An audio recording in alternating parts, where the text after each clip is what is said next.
Hello दोस्तों, concern channel में आपका स्वागत है। आज मैं आप लोगों के सामने KGF चैप्टर 2 की समरी रखने जा रहा हूँ। KGF यानी कोलर गोल्डफील्ड। कोलर गोल्डफील्ड भारत के कर्नाटक के कोलार बांगरपेट तालुक में स्थित एक सोने की खनन का क्षेत्र है। यह भारत की सबसे प्रमुख सोने की खननों में से एक थी। मूवी के शुरुआत में KGF के लेखक आनंद जी को स्ट्रोक के कारण हॉस्पिटलाइज हो जाते हैं।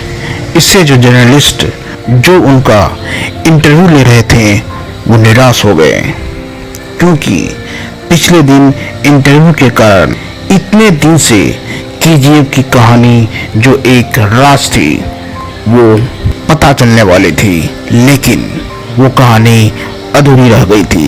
जर्नलिस्ट उस कहानी को पूरा सुनना चाहते थे, लेकिन उससे पहले ही आनंद हॉस्पिटलाइज हो जाते हैं।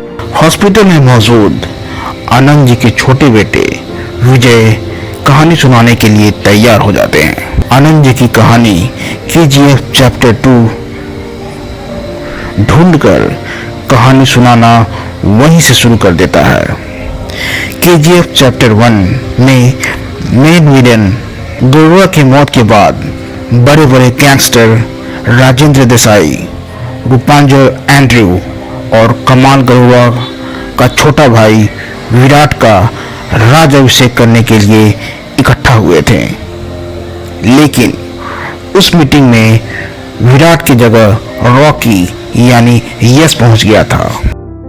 ये सब देख वहां मौजूद गैंगस्टर हैरान हो गए थे, क्योंकि रॉकी ही गरुड़ा को मारकर KGF में अपना कंट्रोल ले लिया था। आगे रॉकी ये भी बताता है कि वो गरुड़ा को मारकर उसके भाई विराट को भी मार दिया है और KGF में वो राज करेगा। KGF के सभी मजदूर रॉकी को सुल्तान मानता था, क्योंकि रॉकी ही उन सबको गरुड़ा के जुर्म से आजाद किया था। ये सब सुन वहां मौजूद सभी गैंगस्टर काफी गुस्सा हो जाते हैं, लेकिन रॉकी के अगेंस्ट बोलने की किसी में हिम्मत नहीं होती। सिर्फ कमाल ही रॉकी के सामने बोलने की हिम्मत करता है, जिससे रॉकी वहीं पर ढेर कर देता है। रॉकी राजेंद्र देसाई की लड़की मीरा को साथ लेकर महल चला जाता है। कोई कुछ नहीं कर पाता। महल में आते ही रॉकी KGF का पुराना गार्ड वनाराम के पास गया। वनाराम रॉकी की कैद में था। रॉकी वनाराम से कहता है उसे पता चल गया है कि KGF में 3 सेक्टर नहीं बल्कि 9 सेक्टर है, इसीलिए सभी सेक्टर 3/9 कहता था। अब वो चाहता है कि बाकी सेक्टर में भी वो कब्जा करे और वनाराम रॉकी का सेनापति बने। आखिर में वनाराम रॉकी को मदद करने के लिए राजी हो जाता है। वनाराम कहता है सबसे पहले 300 लोगों की एक टीम बनाकर पुल की हिफाजत के लिए भेजना पड़ेगा। कोई भी बाहर से KGF के अंदर आ सकता है, इसीलिए वनाराम रॉकी का फौज बनाने में रॉकी का पूरी मदद करता है। सबको ट्रेनिंग भी देता है। ट्रेनिंग खत्म होने के बाद 300 लोगों को चेकपोस्ट पर भेज दिया पुल की हिफाजत के लिए।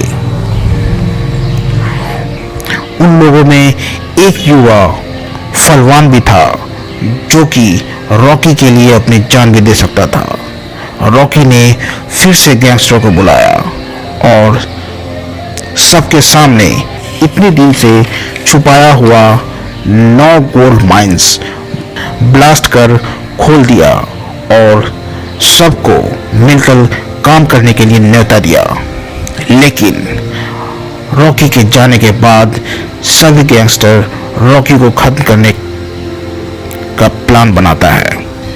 इधर KGF में मजदूर लोगों को माइंस के अंदर एक तलवार दिखता है।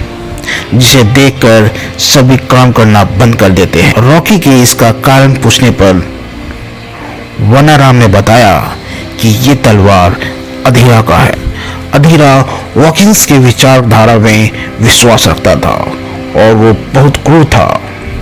अधीरा असल में सूर्यवर्धन, जिसने केजीएफ पहली बार ढूंढा था, उसका भाई है। सूर्यवर्धन का बेटा गरुड़ा बाद में सत्ता के लालच में अधीरा को मार गिराता है, लेकिन अधीरा आखिर में मरता नहीं है। सालों बाद अपनी फौज के साथ उसी पुल से केजीएफ में एंट्री लेता है। वहां पर मौजूद सभी 300 गार्ड को वो लोग मार गिराते हैं। फलवान अपनी आखिरी सांस तक अधीरा को रोकने की पूरी कोशिश करता है, लेकिन वो नाकामयाब रहा।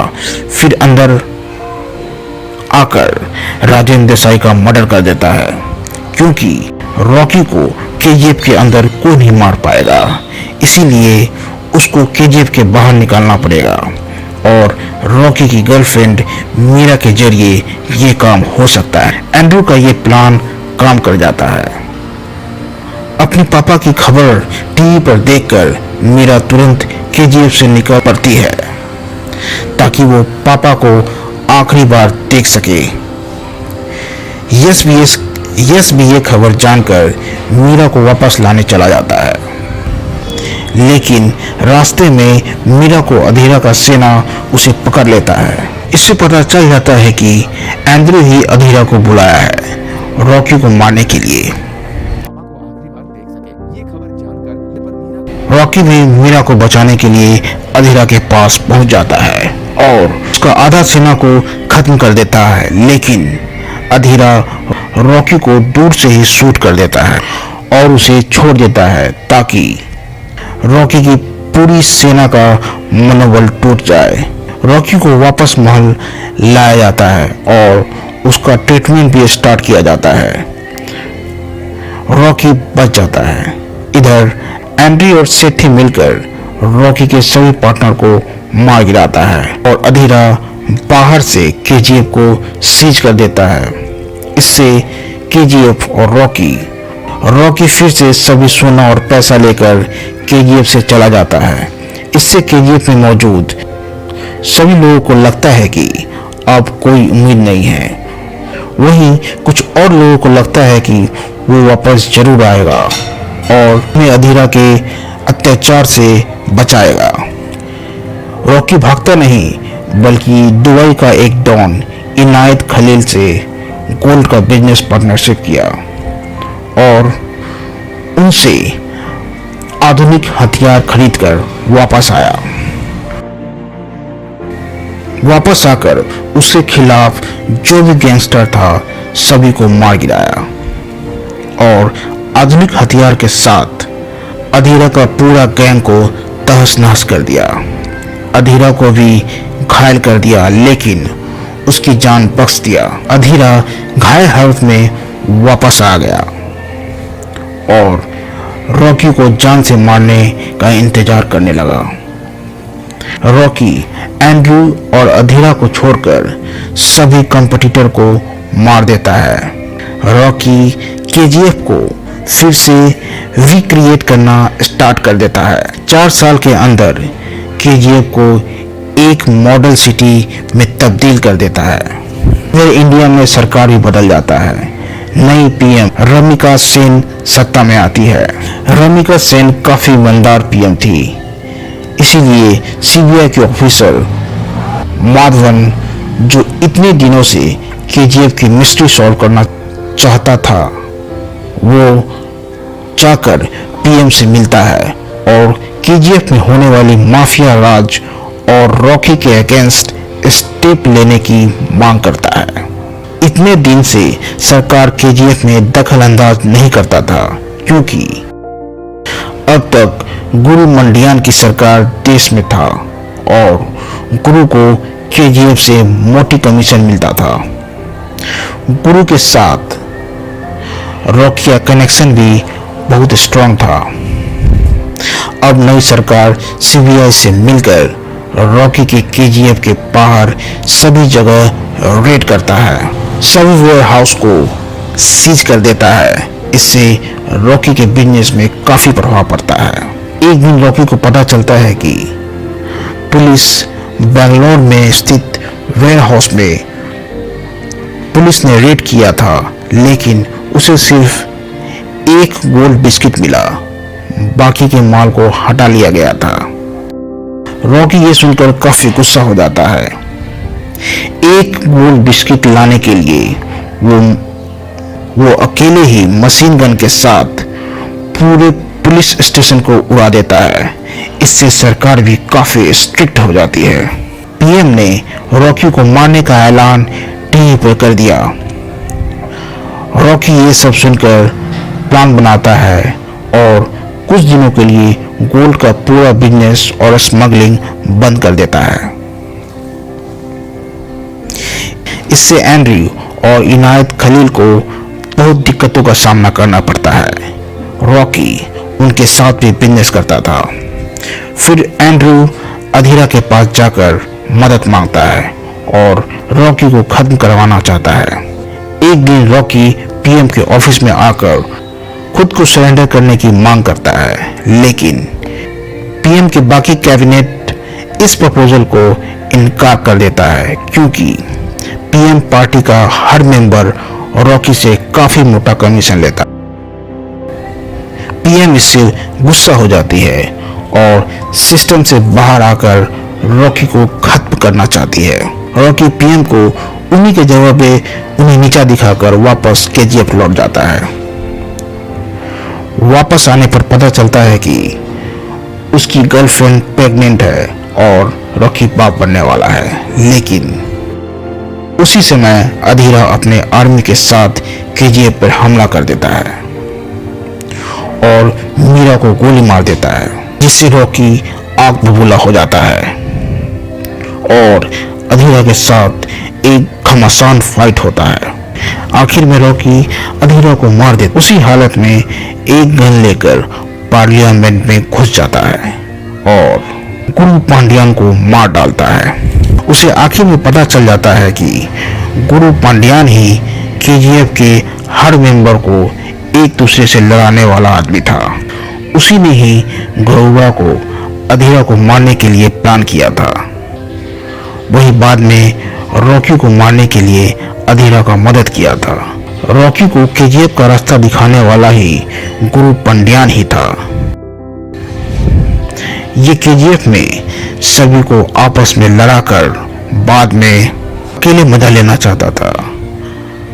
आखिर में रॉकी को समझ में आ जाता है कि सरकार अब उसे छोड़ने वाली नहीं है। पीएम रॉकी के नाम का एक डेथ वारंट निकालती है। रॉकी केजीएफ का पूरा सोना और पैसा लेकर वहां से चला जाता है।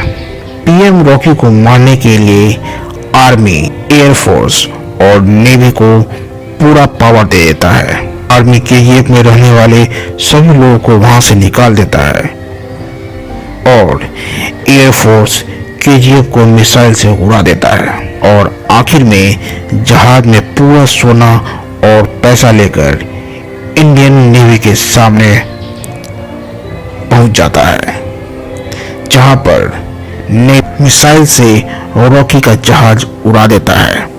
रॉकी की पूरी संपत्ति समुद्र में डूब जाता है।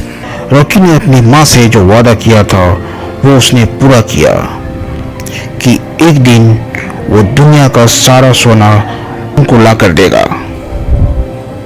और वो मरते वक्त हिंदुस्तान के सबसे अमीर इंसान में से एक था और वो किसी को अपनी संपत्ति को हाथ लगाने नहीं दिया। इसी के साथ मूवी का द एंड हो जाता है। सुनने में आया है कि केजीएफ चैप्टर 3 भी आने वाली है।